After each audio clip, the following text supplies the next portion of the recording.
The desert awakens, bathed in the sun's nascent glow, its endless dunes ablaze with gold and crimson. Gentle instrumental music dances on the wind, whispering of untold stories and dreams, yet to be realized. A solitary voice echoes across the expanse.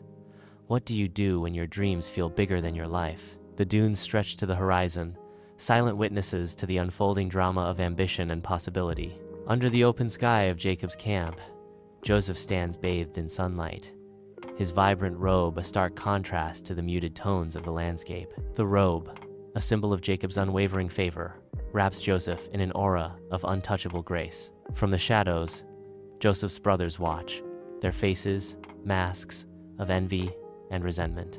Each brother's gaze pierces through the open space, charged with unspoken animosity. The colorful fabric of Joseph's robe becomes a beacon, igniting a fire of jealousy that threatens to consume the brothers' hearts. The air crackles with unspoken tension as the seeds of discord are sown in Jacob's camp. Under a sky swirling with mystical light and stars, Joseph and his brothers work in the fields. A sudden, impossible sight.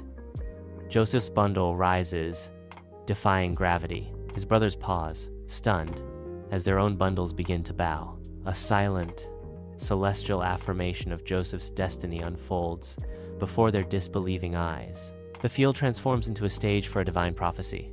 Stars blaze brighter, sealing the vision in an unforgettable spectacle. In the ethereal expanse of Joseph's dream, celestial bodies begin their descent, bathed in otherworldly light. The sun and moon cast long, spectral shadows as they near the earth, their forms glowing with soft light. 11 stars follow, each shimmering with an ancient light as they converge upon a single point. In a moment of profound revelation, the cosmos bows before Joseph, sealing a destiny yet unknown. Under the relentless sun, Joseph stands tall amidst the fields, unaware of the resentment brewing among his brothers. With naive enthusiasm, Joseph recounts his dreams, his words unknowingly igniting the simmering animosity of his brothers. The air vibrates with unspoken resentment as Joseph's words fall like fuel on the fire of their dark intentions. The sun beats down, mirroring the heat of the moment, as Joseph remains oblivious to the storm gathering around him. Jacob sends Joseph down the dusty road, unaware of the danger ahead. From afar, the brothers notice Joseph approaching, their expressions hardening with malice. A sinister plan takes shape among them, a dark cloud settling over their faces. Reuben intervenes, proposing a chilling alternative to murder, throwing Joseph into the pit. Rage contorts the faces of Joseph's brothers as they seize him, their eyes burning with malice. The sickening tear of fabric echoes as they rip Joseph's robe from his body, casting him into the abyss. Dust explodes around Joseph as he plummets into the dry cistern, his fall a brutal descent into despair. Alone, Joseph lies in the depths, the towering walls of the cistern amplifying his isolation. Terror floods Joseph's eyes, reflecting the crushing weight of his brother's betrayal, a nightmare unfolding in the pit's darkness. Under the relentless desert sun, traders and their laden camels materialize on the horizon, their forms shimmering like mirages. Driven by desperation, the brothers stride toward the traders, their faces etched with a mix of hope and resolve. Amid the harsh landscape, the brothers complete the deal, Joseph's fate sealed for a handful of silver. With the transaction complete, the traders turn to leave, their figures shrinking into the vast expanse of the desert. Under the open sky, the brothers stand in grim silence before Jacob, their faces betraying a dark secret. They present Joseph's robe, a cruel fabrication stained with goat's blood, to their father. Jacob's eyes widen in disbelief and horror as he recognizes the garment, his world shattering before him. His legs fail him, and he collapses to his knees, his heart breaking under the weight of their deception. Clutching the bloodied robe to his chest, Jacob is consumed by inconsolable sobs, his grief echoing through the camp. The air grows heavy with grief and the suffocating weight of the brothers' deceit, casting a pall over the once vibrant camp. The Egyptian city pulsates with life, its vibrant energy a stark contrast to Joseph's bleak fate. Joseph is brought before Potiphar, his face etched with a mixture of defiance and despair. Potiphar examines Joseph, his gaze assessing the young man's worth as a slave. The transaction is completed, sealing Joseph's destiny in this foreign land. Amidst the chaos of the marketplace, Joseph is led away, his eyes reflecting a deep sense of loss. The city's splendor mocks Joseph's captivity, a constant reminder of his lost freedom.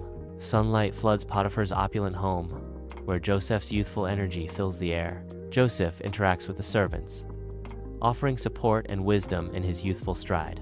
Potiphar watches Joseph, his respect growing with each display of integrity and diligence. Joseph's trustworthiness shines as he manages the household with remarkable wisdom and efficiency. In the opulent room, illuminated by flickering candlelight, Potiphar's wife approaches Joseph with seductive allure. Joseph stands firm, torn between desire and duty, his eyes reflecting inner conflict. He steps back, creating distance as Potiphar's wife whispers, "Come, Joseph, why resist such pleasure?" Joseph refuses, declaring, "I cannot. I will not betray my master's trust, nor dishonor God." Joseph is thrust into the bleak prison cell, the cold, damp air immediately surrounding him. The iron door clangs shut, the sound echoing through the cell, sealing his isolation. Amidst the oppressive shadows and cold stone, Joseph stands alone, a figure of quiet resilience. Clutching onto his faith, an inner light shines in Joseph's eyes, defying the surrounding darkness. Joseph navigates the harsh prison environment with surprising grace. His inherent leadership qualities quickly become apparent. He finds favor even within these walls. Joseph is placed in a position of authority, overseeing the other prisoners. His presence brings a sense of order and hope to the otherwise bleak surroundings. In the dim confines of the prison cell, shadows dance across the stone, where Joseph sits, an island of calm amidst the unease. Nearby, the cupbearer and the baker twist in their sleep, their faces betraying the turmoil within. Echoes of the unseen as the narration begins. Two of Pharaoh's officials, the cupbearer and the baker, have strange dreams. Joseph watches, a beacon of quiet strength in the oppressive atmosphere, ready to listen. The narration continues. Joseph listens, and with God's help, interprets them. The cell holds its breath, awaiting the unfolding of dreams and destinies. Confined within the cold stone embrace of his prison cell, Joseph speaks, his voice echoing with desperate hope. "Remember me when you come into your kingdom." The cupbearer nods in understanding, a silent promise hanging in the air as he prepares to leave. The prison door creaks open, and the cupbearer walks away, leaving Joseph alone with his fading hope. 2 years of silence stretch into an eternity, the cupbearer's promise now a distant, mocking memory. In the grand palace hall, Pharaoh sits heavily on his throne, his brow furrowed with deep unease. Courtiers exchange nervous whispers, their worried glances betraying the unspoken anxiety that fills the air. The cupbearer steps forward hesitantly. "Your Majesty, if I may be so bold," Pharaoh commands, his voice heavy with a mix of curiosity and desperation. "Speak." Inside the grand palace hall, Joseph, now cleansed of his prison days, stands before Pharaoh, a stark contrast to his recent past. The weight of the moment settles as Joseph prepares to speak, his fate hanging in the balance before the mighty ruler. With a voice clear yet tinged with humility, Joseph declares, "It is not in me.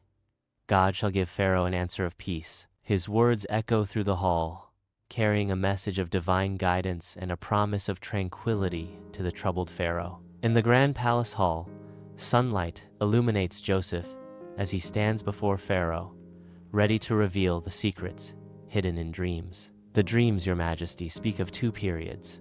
7 years of great abundance will bless the land of Egypt, but these will be followed by 7 years of famine, so severe that the memory of the good years will be erased." Joseph's words hang heavy in the air, foretelling a future of both bounty and desolation. "Therefore, I advise you, Your Majesty, to appoint a wise man to oversee the collection and storage of surplus grain during the years of plenty." In the grand palace hall, Pharaoh sits upon his throne, his gaze fixed on Joseph with newfound respect. Pharaoh gestures decisively, signaling his momentous decision that will alter destinies. Joseph receives the Pharaoh's decree with a mixture of astonishment and profound thankfulness. Joseph's ascension to power in Egypt unfolds swiftly, a testament to his unwavering integrity and wisdom. Joseph, a figure of strength, oversees the abundant harvest. Fields ripple with gold, the granaries swell, promising security against future want. Famine descends, a stark shadow over the once thriving land. The earth cracks, desperate eyes search for relief. As the drought tightens its grip, Egypt stands as an oasis, a testament to Joseph's foresight. Other lands suffer, their people bearing the weight of unpreparedness. Under the vast Egyptian sky, a group of travelers approaches the city, their figures small against the ancient landscape. Entering the city, they find themselves in the presence of Joseph, their heads bowed in a display of respect or desperation. Before the imposing figure, they kneel, their bodies bent in deep supplication. The brothers remain prostrated, their fate hanging in the balance. In the solemn confines of his office, Joseph sits, a silent observer of his brothers. His eyes, keen and perceptive, dissect every flicker of emotion, every subtle shift in demeanor. He seeks the truth hidden beneath their masks, the weight of past sins etched upon their souls. The orchestrated events unfold, each a calculated test of their remorse. Joseph remains still, waiting for a genuine change of heart to emerge from the shadows of their shared history. Joseph stands, tears tracing paths down his face, a tableau of years etched in silence. The weight of unspoken words fills the room, a chasm of separation yawning between them.